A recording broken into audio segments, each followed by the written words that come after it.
Bonjour, aujourd'hui nous recevons Madame Sotki, documentaliste au collège, mais également autrice pour la jeunesse. Bonjour. Bonjour Célia. Quelle étude avez-vous faite pour être professeur documentaliste? Alors, après le bac, j'ai fait 5 années d'études. J'ai obtenu un DEA de sciences du langage.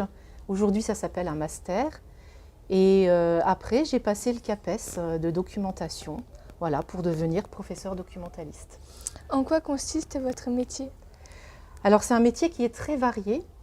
Je gère le CDI, le fond du CDI, c'est-à-dire tous les documents, mais j'accueille aussi les élèves qui ont un travail de recherche à faire, qui veulent lire, qui veulent se documenter, qui veulent emprunter un livre. Et j'accueille aussi les classes et les groupes pour faire des activités autour de la lecture, de la recherche documentaire, de la presse et des médias. J'organise aussi des concours, des animations et puis des expositions. Voilà, comme vous pouvez le voir, il y a beaucoup de choses à faire. Avez-vous toujours été documentaliste au collège Simone de Beauvoir ou avez-vous exercé ailleurs? Avant d'arriver au collège Simone de Beauvoir, j'ai exercé dans différents établissements, par exemple à Metz, à Champignol, à Toul, à Pont-à-Mousson. Et avant même d'être documentaliste, j'ai donné des cours de français aux étudiants étrangers à la fac de lettres de Nancy. Comment vous est venue l'idée d'être autrice? Eh bien, quand j'étais stagiaire documentaliste, j'ai découvert la littérature jeunesse. J'ai commencé à lire beaucoup de livres pour les enfants et puis pour les adolescents. Et j'ai trouvé que c'était très riche, très varié, très très intéressant. Et j'ai pu quitter la littérature jeunesse. Ça m'a donné vraiment envie d'écrire pour les enfants, pour les adolescents.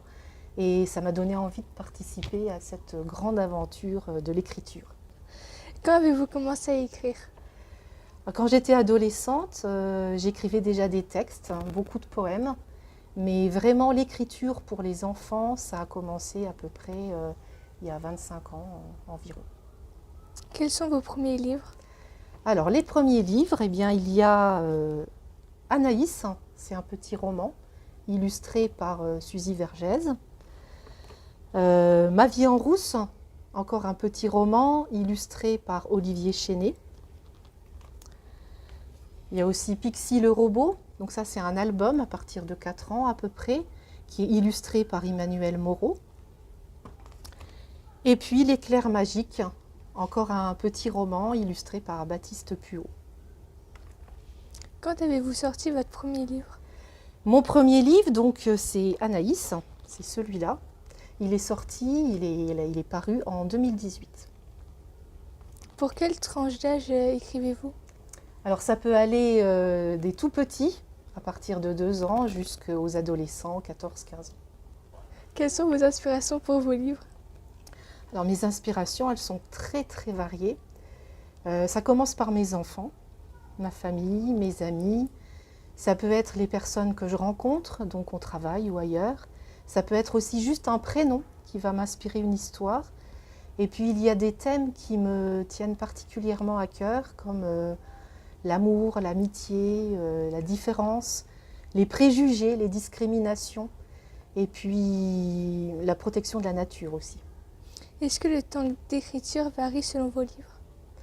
Évidemment, un album que tu vas écrire pour les enfants, pour les tout petits, ça va prendre moins de temps à écrire qu'un roman pour les adolescents qui va comporter plus de pages. Mais contrairement aux idées reçues, un album pour les enfants, ça demande beaucoup de travail et beaucoup de temps aussi, parce qu'en fait, il faut vraiment bien choisir les mots, il faut avoir un rythme dans les phrases, dans la narration, et il faut relire sans arrêt, il faut modifier.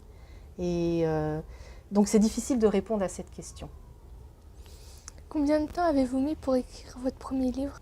Le premier livre, c'est Anaïs. Donc c'est pas évident de répondre à cette question parce que j'ai commencé à écrire l'histoire et puis je l'ai abandonnée parce que j'arrivais pas à trouver le dénouement. Et j'ai repris l'histoire plusieurs années après, je l'ai modifiée, je l'ai continuée et j'ai réussi à la terminer. Voilà. Et quand le texte a été accepté par une maison d'édition, j'ai dû de nouveau modifier le texte. Et on m'a demandé d'allonger l'histoire pour que ça fasse plus de pages. Voilà, donc pas évident de te répondre à cette question. De quoi parle votre nouveau livre? Alors, mon nouveau livre, c'est celui-ci. Je veux une autre maman. Donc ça, c'est vraiment pour les tout petits, à partir de 2 ans. Et ça raconte l'histoire d'un petit lapin qui est fâché parce que sa maman l'a disputé. Et il va partir de la maison à la recherche d'une autre maman. Quand est sorti votre nouveau livre? Il est sorti il n'y a pas longtemps, le 1er janvier 2025. Vos livres sont-ils au CDI du collège? Oui, ils sont au CDI du collège, à part le dernier, parce que bon, c'est peut-être pas trop le public pour un album de ce style. Que pensez-vous du collège Simone de Beauvoir? Alors, le collège Simone de Beauvoir, eh ben, c'est un collège où on ne s'ennuie pas. Il se passe toujours quelque chose. Quels sont ses points positifs? Les points positifs, c'est justement tous les projets qui sont mis en place, le dynamisme de l'équipe pédagogique. Et puis, ce qui est intéressant dans ce collège, c'est qu'il accueille beaucoup d'élèves de différentes cultures, de différentes nationalités. Et c'est très enrichissant pour tout le monde, pour les élèves comme pour les adultes, je trouve. Quels sont les points négatifs? Alors, sans hésiter, c'est le manque de place. J'aurais vraiment aimé qu'il y ait plus de classes dans le collège. Merci de nous avoir accordé cette interview. Merci à toi.